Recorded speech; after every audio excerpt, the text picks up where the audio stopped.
Cooking with Easy. Mix and cook.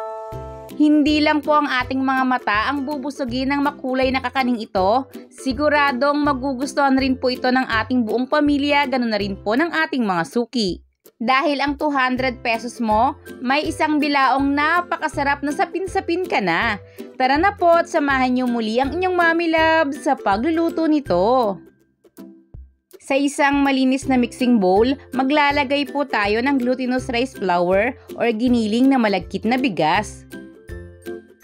Hahaluan rin po natin ito ng rice flour or giniling naman po ng ating mga ordinaryong bigas.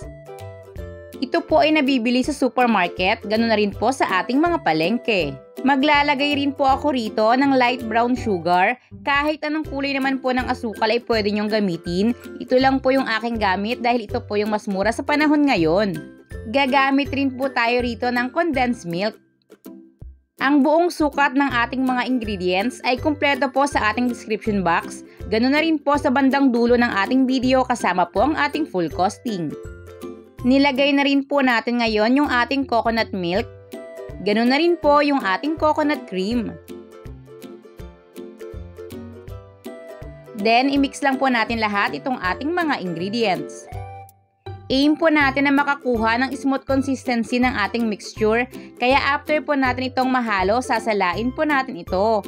Then hahatiin po natin ito sa 3 at gagawin po natin itong makulay, depende na po sa ating preference. Para po sa ating pangkulay, bukod po sa liquid food coloring, pwede rin po tayo ritong gumamit ng powder or nung gel. Then pumili lang po kayo ng kulay na gusto nyo at i-mix lang po natin itong mabuti.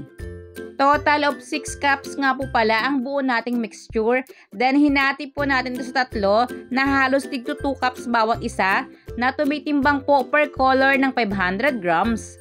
Yung isang parte po ang ilalagay natin sa pinakagitna, hindi na po natin kukulayan. Dito po ay gagamit ako ng 14 inches na bilao.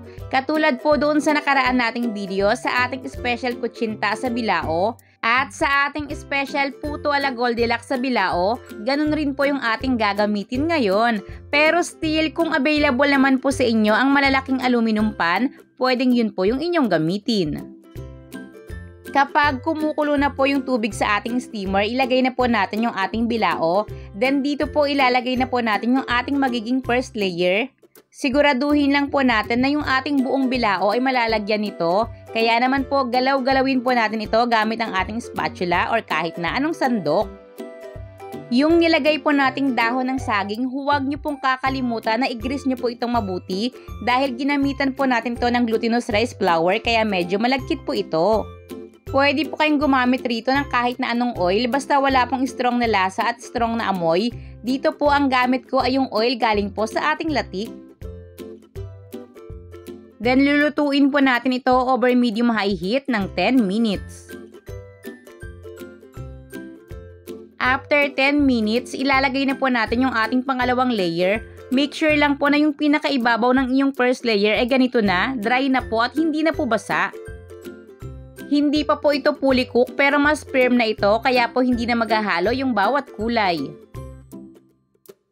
Lulutuin po ulit natin ito ng 10 minutes. Same pa rin po, i-check nyo pa rin po yung pinakaibabaw, dapat po dry na ito bago po natin ibubuhos yung ating pangatlong layer.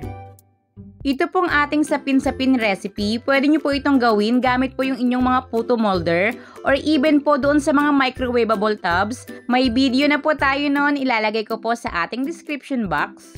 Same pa rin po ng lakas ng apoy, this time naman po lulutuin natin ito ng 15 minutes.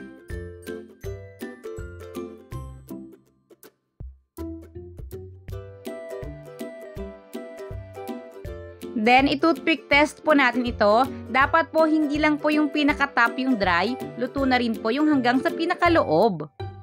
Kapag fully cook na po ito, patayin na po natin yung apoy sa ating kalan, hanguin, then palamigin po muna natin bago po natin hiwain. If ever naman po na kulang pa ito sa pagkakaluto, magdagdag lang po kayo ng 5 to 10 minutes bago po uli kayo mag-toothpick test. Iba-iba po kasi yung lakas ng apoy sa ating kalan, kaya minsan magkakaiba rin po yung haba ng oras ng ating pagluluto.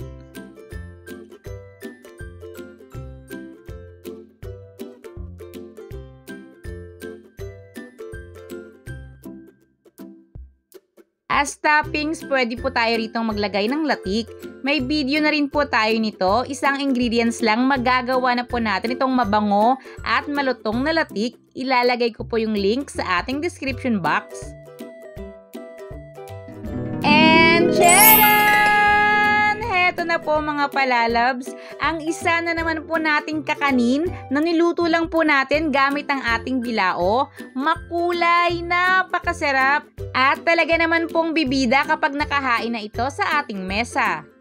Makunat-kunat, yung combination ng creaminess na nagmula po sa ating kakanggata at sa ating condensed milk, kapag pinagsama-sama po lahat, napakasarap!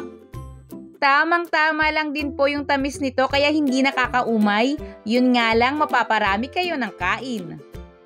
Sa mga may concern nga po pala kung nasisira po ba yung ating bilao dahil ito po ay naiinitan ng ating steamer, hindi po. Medyo magmo-moist lang po pero still ayos pa rin po ito at matibay na matibay. Pero hindi lang po yung makulay at masarap na lasa ng ating sapin-sapin ang eengganyo sa inyo dahil dito po sa ating kakanin na ito, makakagawa na po kayo ng isang bilao sa halagang 202 pesos lang. Kasama na po dyan yung ating packaging, ganun na rin po yung ginamit nating kalan sa pagluluto. Para alamin lahat yan, heto na po yung ating full costing.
Cooking made easy.